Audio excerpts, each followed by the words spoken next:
மாமா திருட்டு தேவடியா என்னை பத்தினி பாஞ்சாலே என்னை பார்த்து நகைத்தாளே. ஆமா ஆமா ஆமா என்ன செய்வது 56 நாட்டையும் தேவடியா என்னை பார்த்து சிரித்தாளே. என்ன செய்வது? பார்த்து நகைத்தாளே அதற்கு தக்க தீர்வு நான் இருக்கிறேன். நீ இதற்கு மஞ்ச வேண்டாம். அன்று நேற்றைய தினத்திலே வாய் விட்டு ஓஹோ என்று சிரித்த வாயினாலே இன்று ஓஹோ என்று நேற்று தினத்திலே ஓஹோ என்று சிரித்த வாயினாலே ஆஹா என்று நேற்று தினத்திலே வாய் விட்டு சிரித்த வாயினாலே இன்று ஓஹோ என்று அழும்படியாக நான்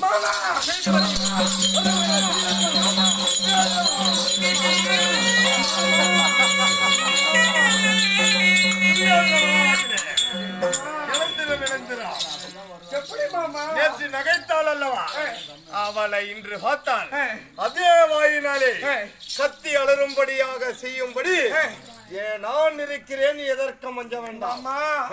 அதுதான் என் மாமன் புத்தியே புத்தி.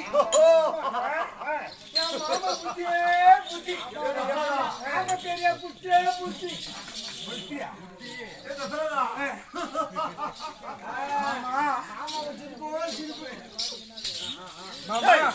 மாமா கரை சேர்த்துருவாரு. மாமா நம்மள காலையில கரை சேர்த்துருவாரு.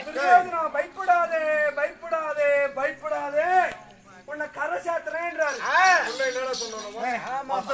மருமகன் துரியோதனனே அவனுடைய குடும்பத்தை நம் கரை சேர்த்தாத போக கூடாது. இவனை எப்படியாவது கரை சேர்த்துடணும். கரை சேர்த்துன்னு உறவிட்டான் மாமா. அதனால மருமகனே துரியோதனா இன்றைய தினத்திலே நாம் ஒரு மாளிகை கட்ட வேண்டும். மாளிகை நேற்று தினத்திலே அவர்கள் நம்ம ராஜசேகத்துக்கு நம்மளை வரவேற்பு கொடுத்தார்கள் அல்லவா? அது போலவே இன்றைய தினத்திலே நாம் ஒரு மாளிகை கட்டி ஐவர் ராஜாக்கள் என்று சொல்லக்கூடிய ஐவர் ராஜா பாண்டவர்களையும் வரவழைத்து பத்தினி பாஞ்சாலியும் வரவழைத்து அப்பேற்பட்ட மாளிகை கட்டி அந்த ஐவர் ராஜாக்களை திறப்பு விழாவிற்கு வரவழைத்து அவர்களுக்கு சற்று அந்த மாளிகையை சுற்றி பார்க்கும்படியாக உத்தரவிட்டு சுற்றும்படியாக சுற்றி அந்த தருணத்திலே நான் உணவு பரிமாறும் நிலை இருக்கும் போது இன்னும் உணவாகப்பட்டது தயார் நிலையில் இல்லை என்று சொல்லி அவர்களை உட்கார வைத்து சூதுக்கு மிகுந்தவன் யாரு? தருமன்.